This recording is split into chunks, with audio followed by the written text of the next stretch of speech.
यो हो बहसको साथमा कामना सेवा विकास बैंक, प्रगतिको आधार कामना सेवासँगको कारोबार। Registration open for +2 Science Management Humanities and Law, Lumbini College. म पनि आजै नेपाल टेलिकमको एन्टी फाइबर सेवा लिन्छु। नेपाल टेलिकम, राष्ट्रको सञ्चार।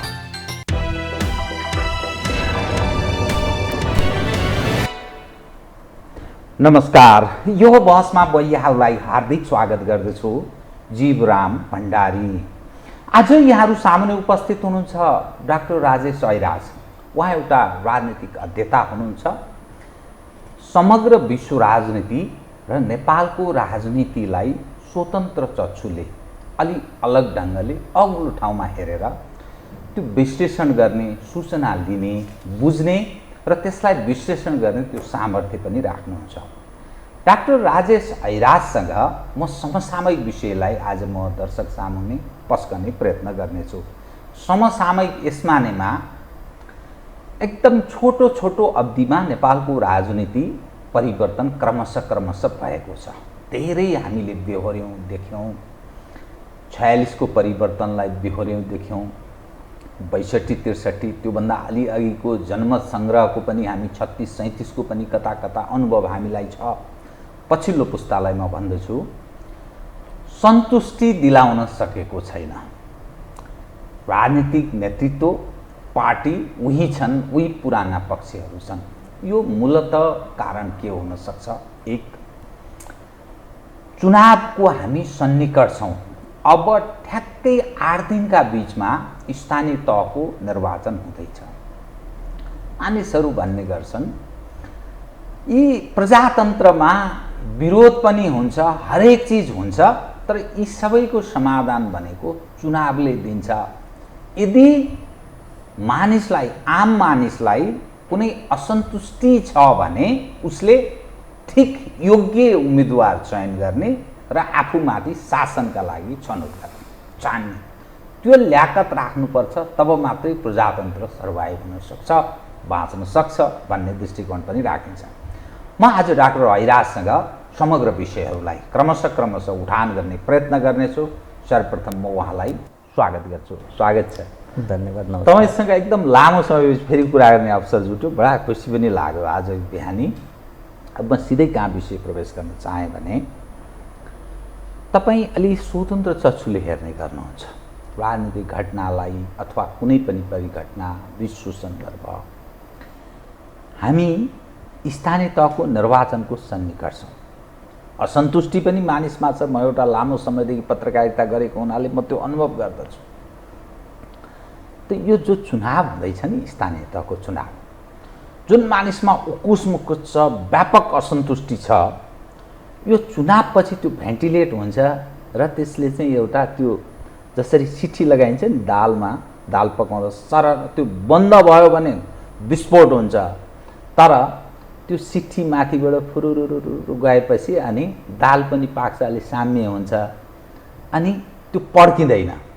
चुनावले, अब आउने चुनावले त्यो जन असन्तुष्टिलाई ब्रेक गर्छ, रोक्छ। सामान्य रूपले नेपालको राजनीति अब जान्छ कि के हुन्छ? म यहीँबाट सुरु गरेँ, कृपया। यसलाई हामीले दुईटा एङ्गलले हेर्न सक्छौँ। पहिलो चाहिँ ब्रोडर रेन्जमा हेर्ने हो भने नेपालका नेताहरू नेपालका जनताका लागि राजनीति गर्दैछन् कि जनतासँगै राजनीति गर्दैछन्? यदि जनताका लागि राजनीति गर्ने भएको भए स्थानीय तहलाई गैर दलीय बनाइदिन्थ्यो। स्थानीय तह भनेको जन्म दर्ता, विवाह दर्ता, मृत्यु दर्ता, बसाइ सराई, टेलिफोनको सिफारिस, जग्गाको सिफारिस, शौचालयको सिफारिस लिने ठाउँ हो, त्यो राजनीति गर्ने ठाउँ होइन। स्थानीय तहलाई गैर दलीय बनाइदिएको भए समाजका अगुवाहरू, समाजका लब्ध प्रतिष्ठित अन्य भूमिका निर्वाह गरेका व्यक्तित्वहरू स्थानीय तहमा आउनुहुन्थ्यो। त्यहाँ पैसाको चलखेल हुन्थेन, त्यहाँ टिकटको किनबेचको चलखेल हुन्थेन, त्यहाँ मेरी छोरी मेरी बुहारीको लफडा हुन्थेन। र स्थानीय तह नागरिकलाई सिधा सेवा दिने ठाउँ भएकोले नागरिकको घर आँगनमा गणतन्त्रको अनुभूति हुन्थ्यो, संहिताको अनुभूति हुन्थ्यो। त्यो भइदिएन। भइ के दियो भने गठबन्धन गरेर निर्वाचनमा जाने कुरा आयो। अर्थात् गठबन्धनको अर्थ अर्थात् गठबन्धन गरेर निर्वाचन गर्ने कुरा आयो, अर्थात् चिट चोडेर परीक्षा पास गर्ने कुरा आयो, अर्थात् जनमतको प्रष्ट मापन हुन नदिने गरी निर्वाचनमा जाने। गठबन्धन निर्वाचनमा गर्नु भनेको त्यो निर्वाचनको मूल मर्ममाथि नै प्रहार हो।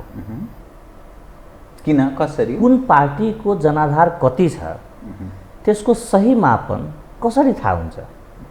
जुन ठाउँमा काङ्ग्रेसका उम्मेदवार छन् गठबन्धनबाट, त्यो ठाउँमा काङ्ग्रेसकै वास्तविक मत कति छ र अन्य गठबन्धन दलको मत कति छ भन्ने कुरा कसरी आकलन भएन? जुन ठाउँमा माओवादीका उम्मेदवार छन् त्यो ठाउँमा बाँकी घटकको कति रहेछ त जनाधार, त्यो थाहा भएन।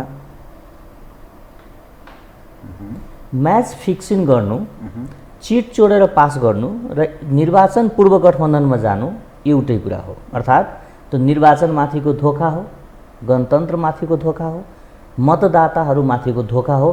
एउटा पार्टीप्रति आस्था राखेको व्यक्तिले, कुनै विचार अङ्गीकार गरेर पार्टी समातेको व्यक्तिले आफ्नो मत आफ्नो छापमा दिन नपाउनु, आफ्नो पार्टीमा दिन नपाउनु, उसको प्रजातन्त्रमाथिको विश्वास, उसको गणतान्त्रिक पद्धतिमाथिको विश्वास, उसको राज्य व्यवस्थामाथिको विश्वासमाथिको यो ठाडो प्रहार हो। त्यही भएर निर्वाचन अघिको गठबन्धन यो नाजायज हो, अनैतिक हो, अप्राकृतिक हो, गैर राजनीतिक क्रियाकलाप हो गठबन्धन। त्यो सँगसँगै अहिले देशभरि बागीका कुरा उठेको छ। बागी भनेको के हो भने आफ्नै पार्टीको छापमा कोही उम्मेदवार उठिराखेको बेलामा त्यही निर्वाचन क्षेत्रबाट त्यही पार्टीका कोही व्यक्ति पुनः उम्मेदवार हुन्छ भने त्यो चाहिँ बागी हो। तर कुनै ठाउँमा काङ्ग्रेसको उम्मेदवार छैन र त्यो कुनै ठाउँमा काङ्ग्रेसकै मान्छे स्वतन्त्र उम्मेदवारी दियो भने त्यो बागी होइन। त्यही भएर के को संज्ञा दिने? त्यो स्वतन्त्र हो। केन्द्रीयता लादिएको स्थितिमा एकातर्फ जो नेताले के भनेर नेपालमा आन्दोलन गराए, मान्छे मरायो भने हामीलाई केन्द्रीयता मन पर्दैन, हामीले सङ्घीयतामा जानुपर्छ, स्वविवेकका अधिकार हुनुपर्छ, स्वनिर्णयका अधिकार हुनुपर्छ भनेर एकातर्फ जो नेता लडे वा लडेको दाबी गरे, आज त्यही नेताले स्थानीय तहको टिकट केन्द्रबाट दिइराखेको छ, स्थानीय तहका लागि घोषणापत्र केन्द्रबाट दिइराखेको छ, स्थानीय तहमा को कसरी र किन जित्ने र त्यसका लागि सबै मूर्धन्य केन्द्रीय नेताहरू पुगेर निर्वाचनमा जाने बहस गर्ने काम केन्द्रबाटै भइराखेको छ। स्थानीय तहको घोषणापत्र केन्द्रबाट निकाल्नु भनेको संहिताको मूलमर्ममाथिको प्रहार होइन। अर्थात् स्थानीय सरकार मूलमर्म, स्थानीय सरकार भन्ने पनि अनुभूति भएन नि। अर्को कुरा, आफ्नै पार्टीको स्थानीय तहका नेता र कार्यकर्ता नालायक छन्, उनले निर्णय गर्ने क्षमता राख्दैन, उनी आफ्नो क्षेत्रका लागि के चाहिन्छ, मतदातालाई के चाहिन्छ, जनतालाई के चाहिन्छ भनेर बोल्न सक्ने, लेख्न सक्ने स्वविवेक छैन, ज्ञान छैन, यी भेडाहरू हुन्, मूर्खहरू हुन्, यिनलाई माथिबाटै हामीले दिनुपर्छ भनेर त्यो मानसिकतामा केन्द्रीय नेताहरू बाँचे। अर्थात् आफ्नै पार्टीभित्रको स्थानीय तहको नेता र कार्यकर्ताको मानमर्दन पनि हो। स्थानीय तहको निर्वाचनमा टिकट पनि स्थानीय तहले दिनुपर्थ्यो, घोषणापत्र पनि स्थानीय तहले नै निकाल्नु पर्थ्यो र त्यसका समीकरणहरू स्थानीय तहबाटै हुनुपर्थ्यो। गठबन्धन भनेको त निर्वाचित भइसकेपछि, जनताले परीक्षा लिएर उत्तीर्ण गराइसकेपछि उत्तीर्ण भएकाहरूमध्ये कसको वेटेज कति हो त्यो अनुसार गठबन्धन गर्नुपर्ने हो। निर्वाचन पूर्व गठबन्धन यो गणतन्त्रमाथिको प्रहार हो, संहितामाथिको प्रहार हो, निर्वाचनको मूल मर्ममाथि प्रहार हो। यो वास्तवमा राजनीतिक धोका हो। तपाईले अहिलेसम्म दुईटा चिज भन्नुभयो। एउटा, स्थानीय तहको निर्वाचनलाई गैर दलीय बनाउनु पर्थ्यो, बढ्ता राजनीतिकरण भयो, त्यसले गर्दा अपराधीकरण पनि हुँदै जान्छ, पैसाको चलखेल छ। एक।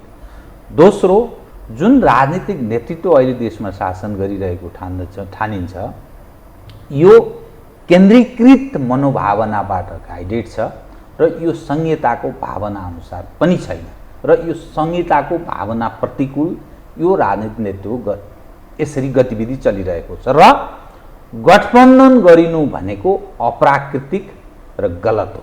निर्वाचन पूर्व यसरी पनि तपाईले भन्नुभयो। अब बताइदिनुहोस्, यसका बावजुद पनि निर्वाचन त हुन्छ। मैले प्रारम्भिकमा के भने मानिसमा असन्तुष्टि पनि छ, यथास्थितिमा विकल्प पनि देखिरहेका छैनन्। त्यसकारण निर्वाचनको माध्यमबाट त्यो मानिसमा जुन रिस उठेको छ नि, आवेग छ नि, त्यो चाहिँ अलिकति चुनावले भेन्टिलेट गर्छ कि के हुन्छ चुनावपछि भन्ने मेरो आशा। राजनीतिमा विकल्प जहिले पनि रहन्छ। दलका अर्थात् विकल्प सुन्ने स्थिति छैन। दलका विकल्प दल भइदिएन भने व्यवस्थाको विकल्पमा व्यवस्था आउँछ। मैले पुनः दोहोऱ्याएँ, यदि नेताहरूलाई यो लाग्छ कि हाम्रो विकल्प छैन, हामी सबैजना गठबन्धनमा छौँ, सबै मिलेर लुटिराखेको छौँ जनतालाई भन्ने लाग्छ भने नेताले नेताको विकल्प नदेखिरहेको बेलामा जनताले व्यवस्थाको विकल्प हेरिदिन सक्छ। हाम्रो देशमा के छ भने नेताले विदेशी बोक्ने, कार्यकर्ताले नेता बोक्ने, जनताले कर बोक्ने र देशले दुःख बोक्ने।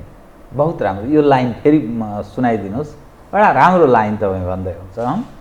यो देशको राजनीतिलाई सूक्ष्म रूपमा हेर्नुभयो भने यहाँ चाहिँ नेताले विदेशी बोक्ने, कार्यकर्ताले नेता बोक्ने, जनताले कर बोक्ने र देशले दुःख बोक्ने स्थिति छ। यो किन भयो भन्नुहुन्छ भने स्थापना कालदेखि अहिलेसम्म अर्थात् 2003 सालदेखि अर्थात् नेपाली काङ्ग्रेसको न्वारन अखिल भारतीय राष्ट्रिय काङ्ग्रेस हुँदाखेरि अहिलेसम्म आइपुग्दा, कम्युनिस्ट पार्टीको जन्मदेखि अहिलेसम्म आइपुग्दा, माओवादीदेखि लिएर राप्रपादेखि लिएर सबै दललाई तपाईँले समग्रमा हेर्नुभयो भने एउटा मात्र निष्कर्ष के निस्किन्छ भने नेपालमा नेताहरू जनताका लागि राजनीति गर्दैन। नेपालमा देश निर्माणका लागि राजनीति हुँदैन। नेपालमा दल निर्माणका लागि राजनीति हुन्छ। त्यही भएर तपाईँले हेर्नुभयो भने निजामतीमा, विद्यार्थीमा, ट्रक व्यवसायमा, बस व्यवसायमा, कुल्लीमा, हरेक ठाउँमा दलीयकरण भएको छ। ट्रक चलाउनेहरूको बिचमा काङ्ग्रेस, कम्युनिस्ट, एमाले किन चाहियो? विद्यार्थीका बिचमा काङ्ग्रेस, कम्युनिस्ट, एमाले किन चाहियो? हुँदा पत्रकारभित्र, डक्टरभित्र, इन्जिनियरभित्र, न्यायकर्मीभित्र पनि दलीयकरण भएको छ। अर्थात् हामीले दल निर्माण गरेको छौँ। त्यो किन भयो भन्नुहुन्छ भने यहाँ देशका विरुद्धमा दलहरू छ, राज्यका विरुद्धमा सरकारहरू छ, यहाँ नीतिका विरुद्धमा नेताहरू सक्रिय छ, यहाँ ज्ञानका विरुद्धमा बुद्धिजीवीहरू छ।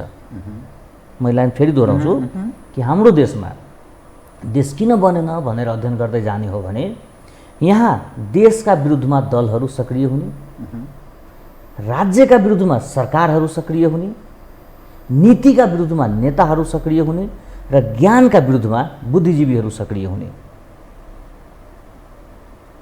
जुन देश छ र यी जो भनिएका पात्रहरू हुनुहुन्छ, तपाईँले जसको नाम लिनुभयो नि, दलको लिनुभयो, नेताको लिनुभयो, बुद्धिजीवीको लिनुभयो, अनि एज अ होलमा त्यो देश छ र उनीहरू यो देशमाथि गिर खेलिरहेका छन्, शासन गरिरहेका छन्, लुटिरहेका छन्, बुद्धि क्षमता केही नभए पनि खान पाइरहेका छन्, राम्रो लाभ लिइरहेका छन्। त त्यसो हुँदाहुँदै देशका विरुद्ध किन घात गर्छ? यिनलाई के लाग्छ भने म अजम्बडी हो र सधैँ शासन, शक्ति र सामर्थ्य मसँग रहन्छ भन्ने मनोदशाबाट ग्रसित छन्। यी दयाका पात्रहरू हुन्। यिनलाई के थाहा छैन भने शक्ति सधैँ रहँदैन, दम्भ र सम्मान फरक कुरा हो। यिनलाई के थाहा छैन भने यिनी आफ्नै विरुद्धमा सक्रिय छन्।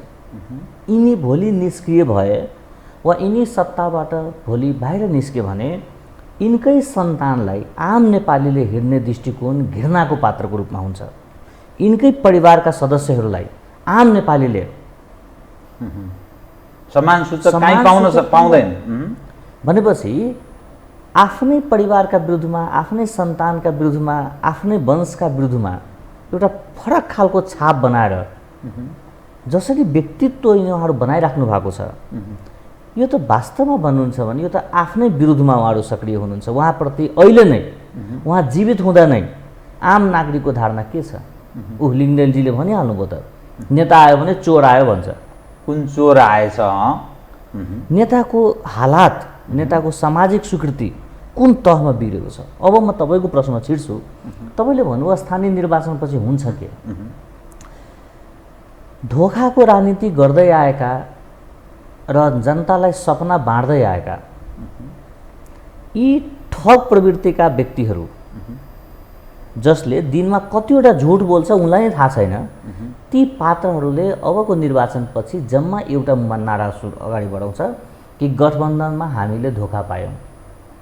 यसको अर्थ सबैलाई धोका हुन्छ, यो सबैलाई धोका हुन्छ, जित्नेवाला छैनन्। र यो धोकाको क्रम यसरी बढ्छ अगाडि कि आम काङ्ग्रेसी जसलाई आज यो थाहा छ कि नेपालमा देउबा र काङ्ग्रेस एकैचोटि बलियो हुन सक्दैन भन्ने कुरा जुन काङ्ग्रेसीलाई थाहा छ, म पुनः दोहोऱ्याउँछु कि आम काङ्ग्रेसी जन जसलाई यो थाहा छ कि शेरबहादुर देउबा र नेपाली काङ्ग्रेस नेपालमा एकैचोटि बलियो हुन सक्दैन,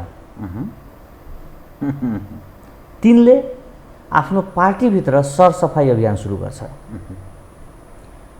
काङ्ग्रेस नेतृत्वका कारण नेपाली काङ्ग्रेस नै बलि प्रदान भयो भन्ने आक्रोश यति धेरै बढ्छ कि हेर्दा हेर्दै यो देशमा नेपाली काङ्ग्रेस र अमेरिकन काङ्ग्रेस छुट्टिन्छ।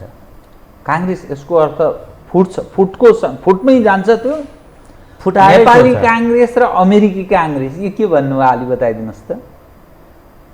म यसको व्याख्या गर्नुको साटो तपाईँ 1 वर्ष कुर्दिनुहोस्, आम नागरिकले अनुभूति गर्छ, यो कुरा नतिजा आउँछ। यथास्थितिमा यही रूपमा काङ्ग्रेस अब रहन सक्दैन, अर्थात् शेरबहादुरले नेतृत्व गरेको नेपाली काङ्ग्रेस भन्ने पार्टी रहँदैन।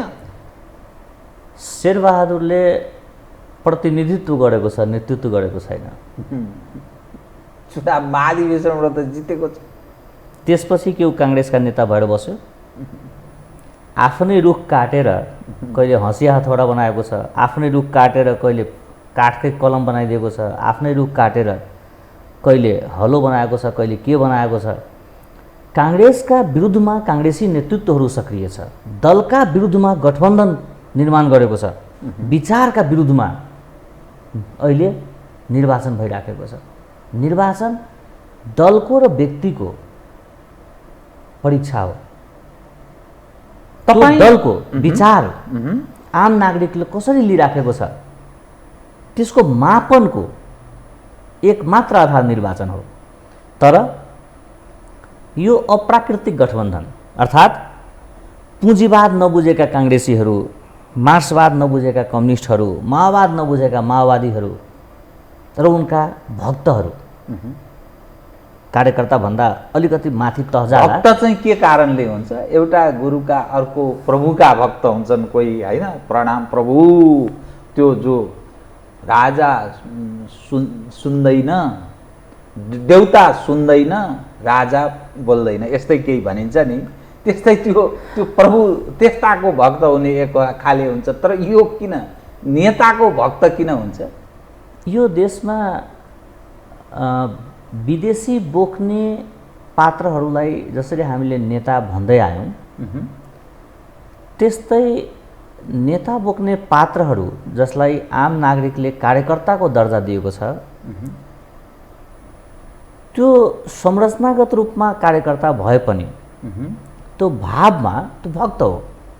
उनलाई आफ्नो नेताले गरेका गल्ती देखिँदैन, आफ्नो नेताले गरेका अपराध देख्दैन। तपाईँले हेर्नु न, दिनभरि समावेशिताका लागि भाषण गर्ने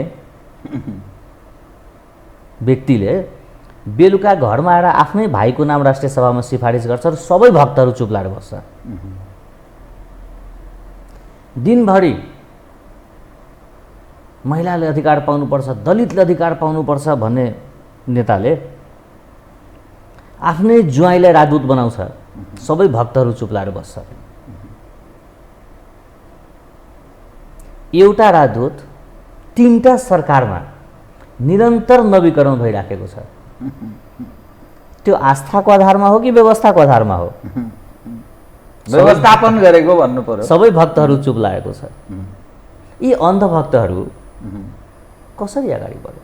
यतिसम्म कि अस्ति म पशुपतिमा गइराखेको बेलामा 2टा बुजुर्ग नागरिक कुरा गर्दै थियो।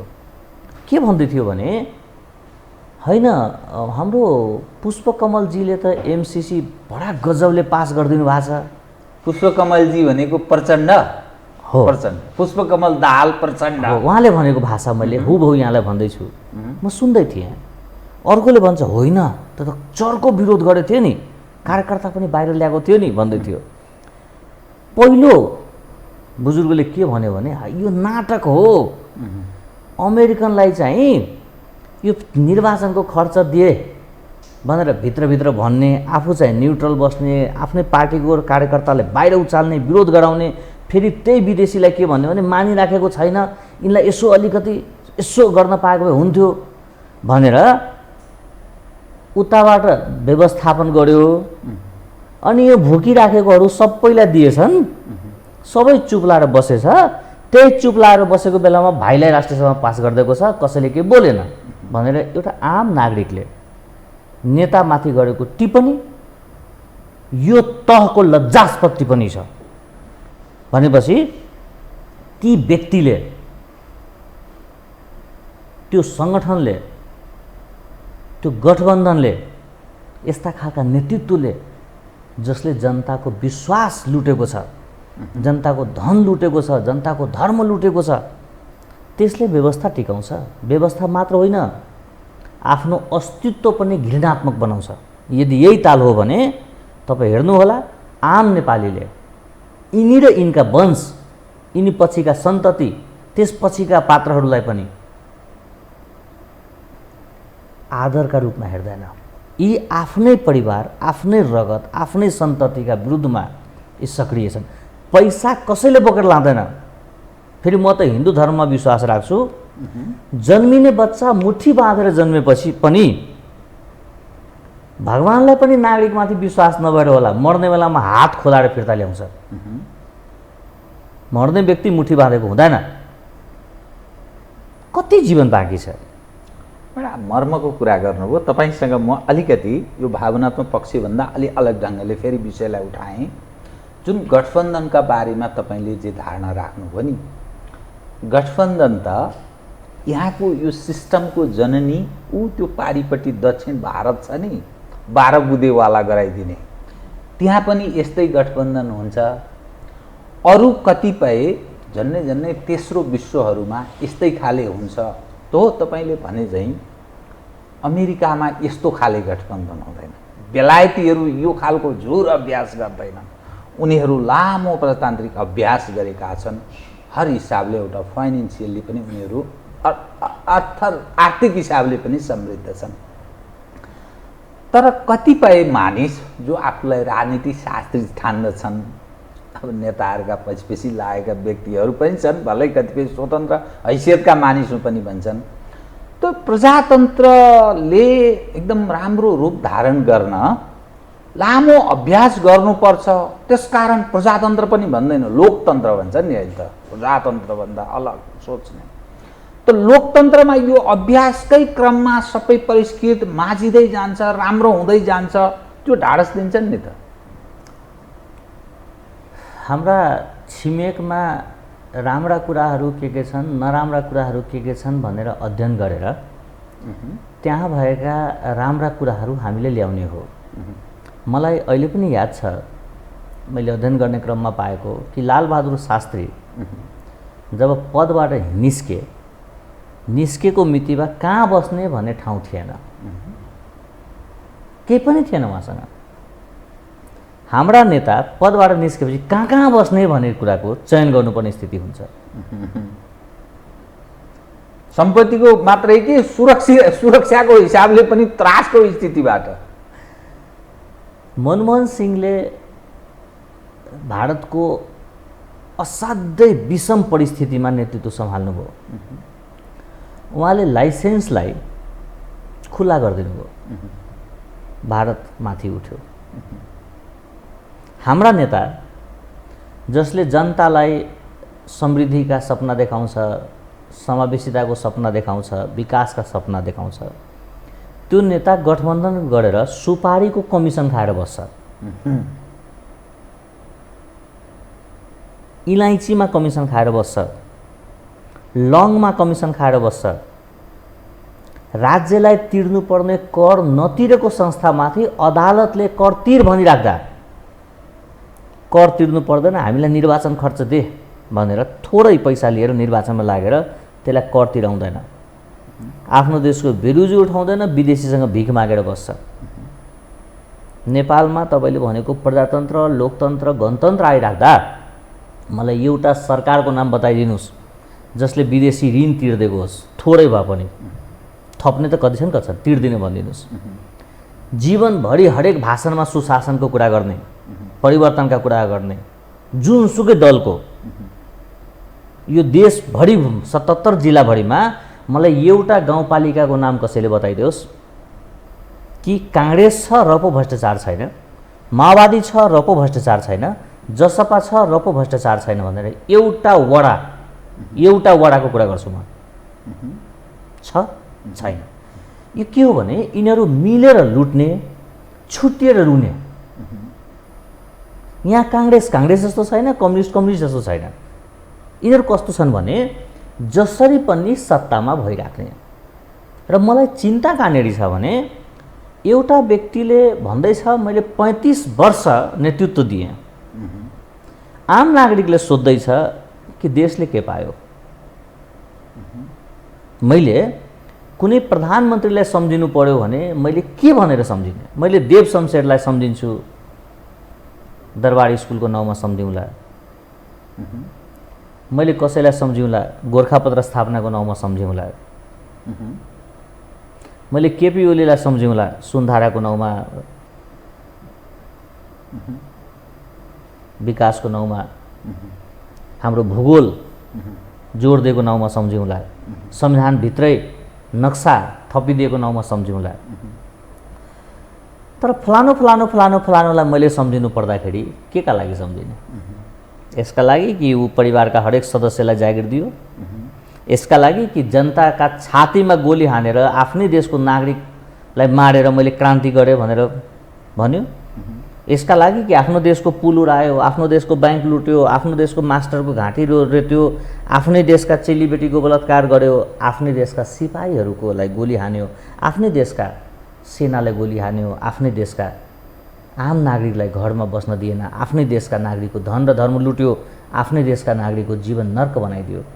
नागरिकका विरुद्धमा लड्ने, नागरिकसँग लड्ने अनि क्रान्ति गरेको छु भन्ने कुन तहको धोका हो, कुन तहको ठगी हो? नागरिकको विरुद्धमा गोली हानेर क्रान्ति हुँदैन, त्यो नरसंहार हो। निमुखा जनतालाई गोली हान्ने, निमुखा जनतालाई बलि प्रदान गर्न उक्साउने, निमुखा जनतालाई राज्यबाट मार्न लगाउने अनि त्यसलाई क्रान्तिको नाम दिने। मलाई एकजना राज्यका सचिव स्तरका कर्मचारीको नाम बताइदिनु जो माओवादीको कालखण्डमा कुनै खालको क्षति बेहोरेको होस्। एउटा प्रहरी प्रमुख, सेना प्रमुख, एपीएफको प्रमुखको नाम बताइदिनुहोस्। केन्द्रीय स्तरका एउटा मन्त्रीको नाम बताइदिनुहोस् मलाई। छ?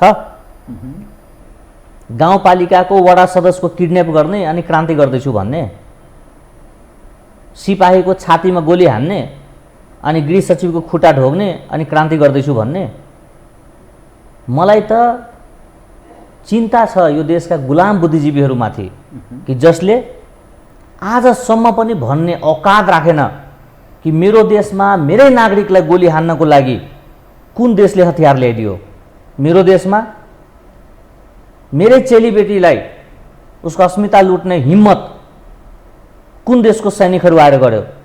मेरो देशमा मेरै सेनाको छातीमाथि गोली हान्ने कुन देशले प्रपञ्च रच्यो? मेरो देशमा मेरो अभिभावकको नरसंहार गर्ने योजना कुन देशको थियो? मेरो देशमा राष्ट्रिय व्यक्तित्वको रूपमा उभिँदै आएको मदन भण्डारीजीको हत्या गर्ने कुन शक्तिको खेल थियो? एकातिर हतियार पनि दिइराखेको छ, अर्कोतिर सेना पनि पठाइराखेको छ, अर्कोतिर मेरा देशका राष्ट्रिय व्यक्तित्वहरूको हत्या गरिदिइराखेको छ, अर्कोतिर मेरो अभिभावकको हत्या गरिदिइराखेको छ। उही मेरो मित्र हो? मेरो देशको विरुद्धमा मेरो माटोलाई रक्त रञ्जित गर्नेहरू मेरो मित्र कसरी हुन सक्छ? यसको जवाब यो नेताले दिनुपर्छ कि पर्दैन? तपाईले भनेको कुरामा मेरो धेरै विमति छैन, तथापि राजनीति शक्तिबाट आर्जन हुन्छ। जो सङ्गठित छ, जोसँग हुल छ, जो जमात छ, त्यसैले खाने हो। त जुन तागत नेपालको राजनीतिमा छ, ऊ सङ्गठित छ।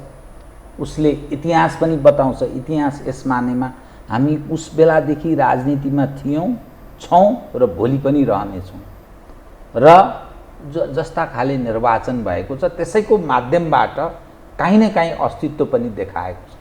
त्यसकारण त गर्नुहुन्छ कि विकल्प के छ बताइदिनुहोस् त। जुन अभ्यासको क्रममा, जुन अभ्यास जसलाई एउटा संविधान, ऐन, नियमबाट त्यो परिष्कृत भन्नुहोस् अथवा त्यसले निर्देश गरे अनुरूपको भूमिकामा उनीहरू छन् र तागत आर्जन गरेका छन्। त राजनीतिलाई कसरी हेर्ने त? यो एउटा पक्षलाई के गर्ने? ज्ञानको घमण्ड हुनु र घमण्डको ज्ञान हुनु फरक फरक कुरा हो। रावण रामसँग हारेका थिए कि विभीषणसँग हारेका थिए? दम्भ, सम्पत्ति वा शक्ति राक्षसहरूसँग पनि कम थिएन। केही कालखण्ड यो माटोले दुःख पाइराखेको छ। यो माटोलाई रगताम्य बनाउने, नागरिकलाई धन र धर्म लुट्ने, आफ्नै देशको गरिबीलाई थप दरिद्रतामा लैजाने पात्रहरू केही समय झुट बोल्ला। तर तपाईँ हेर्नुहोला, बिस्तारै बिस्तारै नागरिकको मनमा यिनीप्रतिको सम्मान सिद्धिन्छ। त्यसपछि यिनले जसलाई लुटेको छ, जसको हत्या गरिदिएको छ, तिनका परिवार, तिनका वंशभित्र, तिनका सदस्यहरूभित्र त्यो आक्रोश राज्यले व्यवस्थापन गर्न सकेको छैन। लज्जाको विषय कहाँनिर छ भने यो देशमा सायद 20,000 भन्दा बढी वकिलहरू छ, तर त्यही देशभित्र, एउटै देशभित्र, एउटै संविधानभित्र, एउटै व्यवस्थाभित्र एउटै व्यक्ति कानुन सञ्चार मन्त्रीको लागि अयोग्य हुन्छ, सभामुखको लागि योग्य हुन्छ। कानुन एउटै छ, व्यवस्था एउटै छ, अपराध एउटै छ, स्वीकारोक्ति एउटै छ, व्यक्ति एउटै छ। र जसले पठाइराखेको छ उसले सुशासनको भाषण पनि दिइराखेको छ। अपराधको सजाय हुन्छ, अपराधको मेलमिलाप हुँदैन। नागरिक नरसंहार गरेर मेलमिलाप केन्द्र खोल्ने। जुन देशका न्यायाधीश राजनीति र अपराध छुटाउन सक्दैन, त्यो न्यायाधीश यो देशका लागि भार हो, यो देशका लागि गद्दार हो। एउटा नागरिकले गाडी चोड्यो भने जेल जानुपर्ने,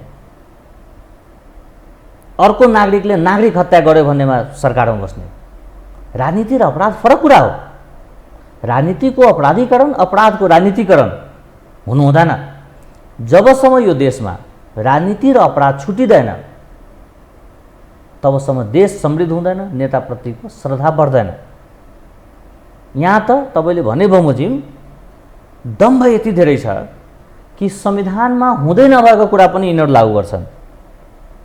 मैले धेरै पटक संविधान पढेँ, मैले कहीँ पनि देखिनँ कि अदालतले पठाएको व्यक्तिलाई राष्ट्रपतिले शपथ ग्रहण गराउने। अदालतले व्यक्ति चयन गर्ने अधिकार कहाँबाट पायो? संविधानको कुन चाहिँ धारामा टेकेर राष्ट्रपतिजीले त्यो व्यक्तिलाई प्रधानमन्त्री नियुक्त गर्नुभयो? जवाब दिनु पर्दैन? संविधानमा हुँदै नभएको धारा टेकेर प्रधानमन्त्री भएका व्यक्ति र उनले गरेका कामहरू कानुनी बाध्यता पाउँछ कि पाउँदैन? कहिलेकाहीँ त हाँसो उठ्छ के कुरामा भने निर्जीव भइसकेका, मृत भइसकेका संसदलाई पूर्व श्री 5ले जीवित गर्नुभयो। उस समयको कुरा, त्यो समयमा र जीवित प्राणदान पाएका संसदले सबभन्दा पहिला राज संस्था हटाइदियो। अथवा भस्मासुरको कथा, भस्मा जुन प्रधान न्यायाधीश कहाँ सक्कलै नागरिकता लिएर नाङ्गै खुट्टा जो नेताहरू पुगेका थिए कि मेरो कार्यकाल पूर्ण हुनुपर्छ, मैले पूर्ण कार्यकाल काम गर्न पाउनुपर्छ, संविधानमा लेखेको छ भनेर सक्कलै नागरिकता लिएर पुगेका नेताहरू लाई त्यो जुन प्रधान न्यायाधीशले तपाईँको कार्यकाल पुरा होस् भनेर पत्र दियो, त्यही संविधानमा लेखेको छ प्रधान न्यायाधीशको कार्यकाल। त्यही नेता जसले प्रधान न्यायाधीशबाट वा त्यो समूहबाट कार्यकालको पूर्णताको चिठी लियो, यिनले त्यही प्रधान न्यायाधीशलाई कार्यकाल पुरा हुन दिएन। जसले हामीले पूर्ण कार्यकाल काम गर्न पाउनुपर्छ भनेर अदालतबाट जितेर आए, त्यो नेताहरू आएकै भोलिपल्ट राजदूतहरूलाई फिर्ता बोलायो। यिनको कार्यकाल पुरा हुनुपर्छ, उनको हुनु पर्दैन। यिनी पूर्ण कार्यकाल काम गर्न पाउनुपर्छ, तर यो देशका राजदूतले काम गर्न नपाउने, यो देशका अध्यक्षले काम गर्न नपाउने, यो देशका अरू निकायका व्यक्तिहरूले कार्यकाल पुरा गर्न नपाउने। अनि यस्ता दोहोरो चरित्र भएको, ठिक छ, अहिले तपाईँसँग शक्ति छ, अहिले तपाईँसँग विदेशी पावरहरू छ, अहिले तपाईँसँग सामर्थ्य छ, अहिले तपाईँसँग देशलाई जता पनि लाने क्षमता छ, तर यो शक्ति, यो सामर्थ्य यो चिरकालको लागि होइन। त्यो कहाँबाट प्राप्त भएको उनीहरूलाई त्यो शक्ति, त्यो सामर्थ्य जुन तपाईँले यो चिरकालका लागि होइन, अहिलेलाई छ तिमीहरूसँग, देखा जाएगा, भोलि जनताले हेर्छन् जुन भन्ने तपाईँको आशय छ नि, त्यो कहाँबाट प्राप्त भएको? यो गुलाम बुद्धिजीवी र भक्तका रूपमा रहेका कार्यकर्ताहरूले दिएको दम्भ हो। यी भक्तहरूले आफ्नो नेतालाई कि तपाईँले परिवारको 12 जना जीवित सदस्यमध्ये 12 जनालाई राष्ट्रिय स्तरको पदमा राख्नु ठिक हो भनेर भनुन्जेल ऊ राखिरहन्छ। यसको अर्थ के लाग्दछ भने मानिस सुसूचित छैन, जानकार छैन, त्यसका लागि मूल जिम्मेवार भनेको समाजको बुद्धिजीवी, पत्रकार, जसले समाजलाई सुसूचित गराउने, सचेत गराउने, तँलाई गलत ढङ्गले प्रयोग गर्दैछ है तेरो राजनीतिक नेतृत्वले या यहाँका शासक प्रशासकहरूले। त्यसकारण बिउज, जागृत हौ, उठ भन्ने जुन जिम्मेवारी हुन्छ, त्यो अहम जिम्मेवारी भने मैले कर्तव्य दायित्व पनि हो। त्यसबाट त यसको अर्थ सबै त्योबाट च्युत छ भन्ने अर्थ लाग्छ नि त। जिम्मेवार त ऊ राजनीतिबाट गुजारा गर्न चाहन्छ, ऊ आफ्नो धन्दा छ, मालिक सेवा गर्ने होला अथवा मिसनमा आएको होला, तर सबै जिम्मेवार भएन यसमा। नेताहरूले के गरिदिएको छ भने, मैले अघि पनि यहाँलाई बिन्ती गरेँ कि टेम्पो व्यवसायी, पिउन, खलासी, ड्राइभर, पत्रकार, वकिल, डाक्टर सबै पेसालाई दलीयकरण गरिदिएको छ। पत्रकारको काम भनेको पत्रकारिताको विकास हो, दलीयता होइन। पत्रकार आइना हो, लेन्स होइन। हाम्रो देशमा नेताको खुट्टा समातेर टिकट लिएर आउने, स्वतन्त्र पत्रकारिताका लागि मेरो उम्मेदवारी भनेर ब्यानरमा निर्वाचनमा जाने, नेताको खुट्टा समातेर टिकट लिएर आउने, निष्पक्ष न्यायपालिकाको लागि मेरो उम्मेदवारी भनेर वकिलहरू महाधिवेशनमा जाने, पार्टीभित्र मुर्की समातेर कसम खाने, बाहिर निस्केर स्वतन्त्र पत्रकारिताको लागि हाम्रो उपस्थिति छ भन्ने। त त्यस्ता पत्रकारहरू कुनै समाजमा अस्तित्वमा छन् र पार्टीमा होला, कसले त्यो समाजमा के भइसक्छ? जबसम्म सामाजिक लेखा परीक्षाको जिम्मेवारी पाएका कलाकार, साहित्यकार, पत्रकार, अधिवक्ता, सामाजिक लेखा परीक्षाका जिम्मेवारी पाएका पात्रहरू जबसम्म आइनाको जस्तो जीवन बिताउन सुरु गर्दैन, जबसम्म लेन्सको जस्तो जीवन बिताइरहन्छ, तबसम्म मातृभूमिलाई धोका दिइरहन्छ, नागरिकलाई धोका दिइरहन्छ, भ्रमको राजनीति गरिरहन्छ। भ्रमपूर्ण राजनीति गर्ने नेताको माथि मलजल गरिरहन्छ। समग्रमा ऊ आफ्नै देशका विरुद्धमा सक्रिय छ भन्ने कुराको आत्मज्ञान, आत्मबोध उसलाई छैन। उसलाई के लाग्छ भने नेताले यसो पछि पछि लाग्यो भने केही देला कि भन्ने लाग्छ, दिन्छ पनि त्यस्ता व्यक्तिहरू। दरिद्र मानसिकता हो, दरिद्र मानसिकता हो। मैले अघि पनि यहाँलाई भने कि देशका विरुद्धमा दलहरू छ, यो देशमा यति धेरै दल छ। मलाई लाग्छ कतिपय पार्टीमा त अध्यक्षलाई उपाध्यक्षको छ भन्ने थाहा छ कि छैन, मलाई चिन्ता छ त्यो विषयमा।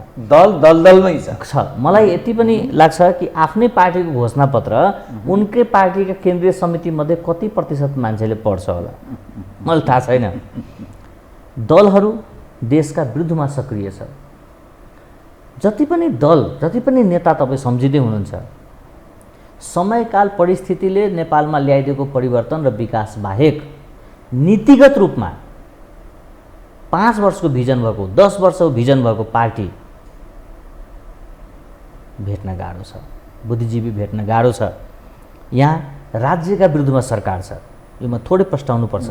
सरकार राज्यका विरुद्धमा कसरी छ भन्नुहुन्छ भने सरकारमा गइसकेका व्यक्तिले न्यायालयलाई पङ्गु बनाइदिने, प्रहरी सङ्गठनभित्र धेरै पद थपेर बार्गेनिङ गर्ने पात्रहरूको सङ्ख्या थपिदिने। बार्गेनिङ केका लागि? यो त मैले भनिदिनु पर्छ र, ओपन सेक्रेट। सबै दामी सम्बन्धहरू छन्। दामी सम्बन्ध।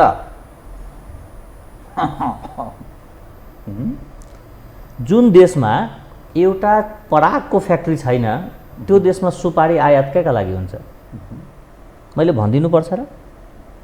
मैले सुने बमोजिम 45 रुपियाँ कमिसनमा यी सबै यो गठबन्धनका नेताहरूले सेटिङ गरेको छ भनेसम्म सुनेको छु। सत्यता के छ अनुसन्धान गर्नेले पत्ता लगाउला वा मिडियाले कुनै दिन बाहिर ल्याउला।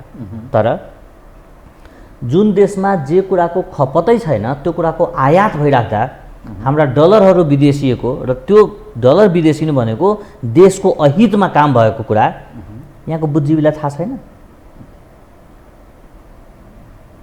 मौन हुनु भनेको मूर्ख हुनु पनि हो।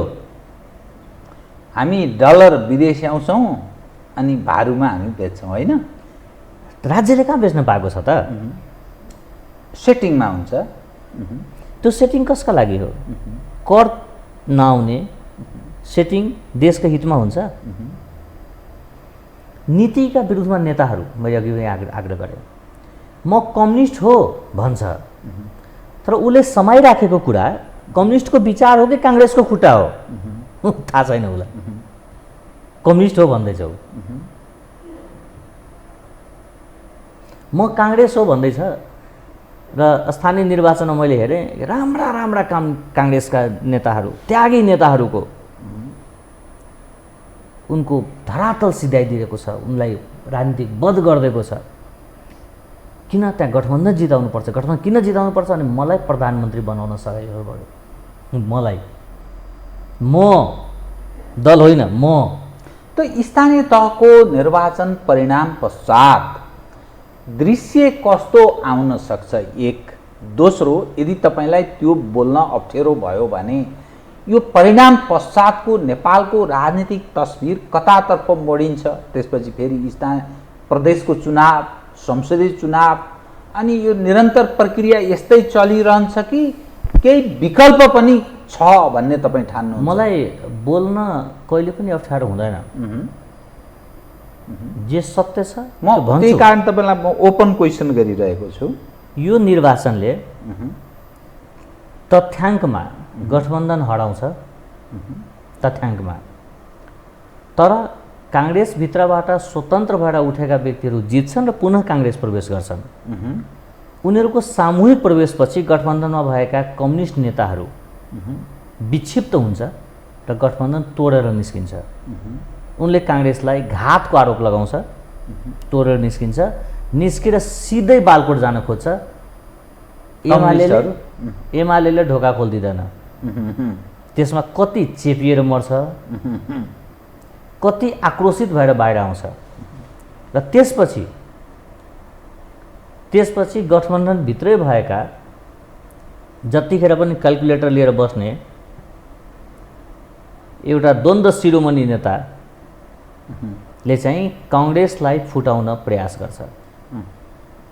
उनले अरू कुनै शीर्षक नपाएपछि काङ्ग्रेसभित्रको रुखसँग ममत्व भएको, माटोसँग ममत्व भएको पक्षलाई अगाडि सार्छ र काङ्ग्रेस नेपाली काङ्ग्रेस र अमेरिकन काङ्ग्रेस भनेर छुट्याइदिन्छ। उसले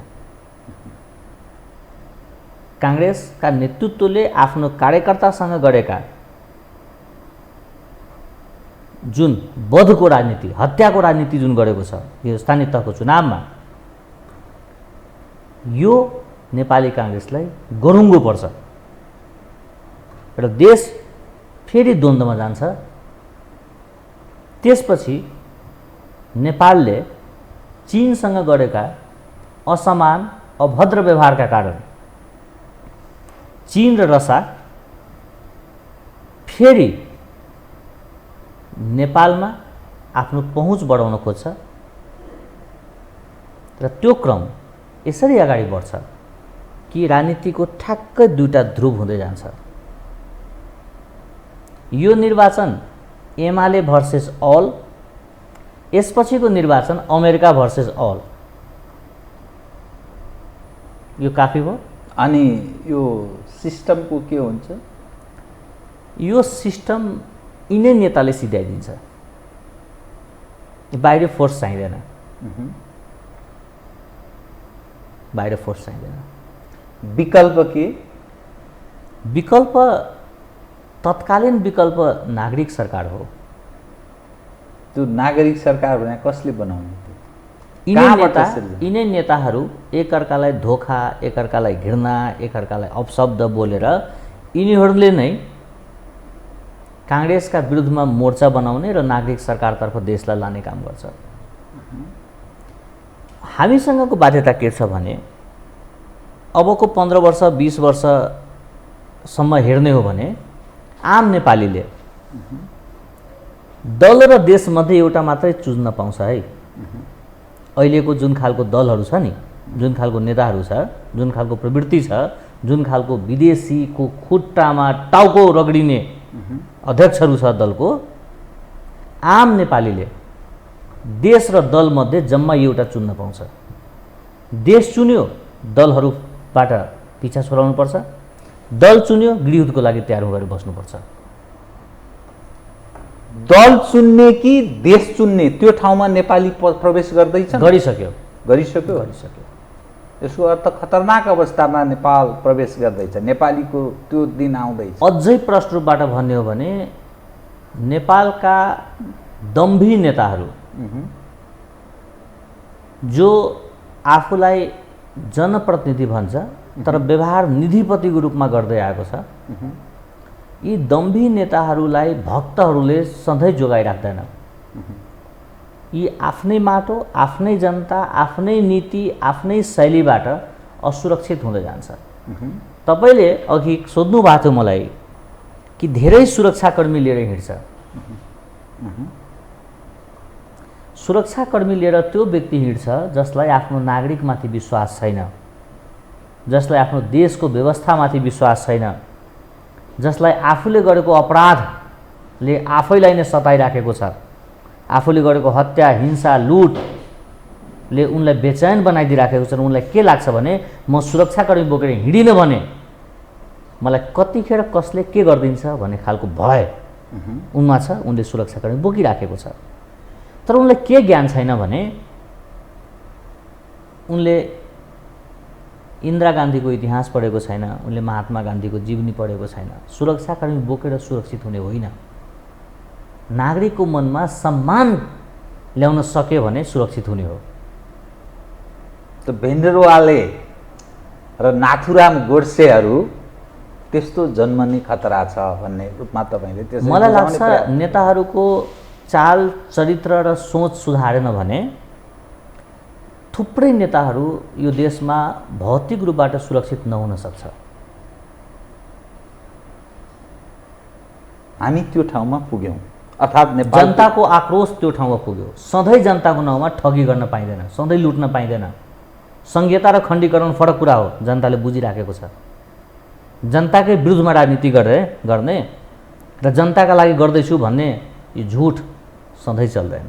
वंशवाद र मार्क्सवाद फरक कुरा हो, जनताले बुझिराखेको छ। हस्, धन्यवाद।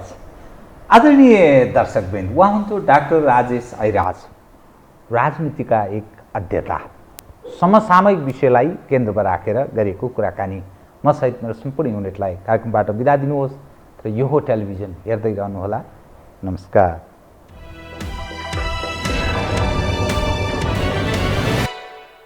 यो हो बहसको साथमा कामना सेवा विकास बैंक, प्रगतिको आधार कामना सेवासँगको कारोबार। Registration open for +2 Science Management Humanities and Law, Lumbini College. म पनि आजै नेपाल टेलिकमको एन्टी फाइबर सेवा लिन्छु। नेपाल टेलिकम, राष्ट्रको सञ्चार।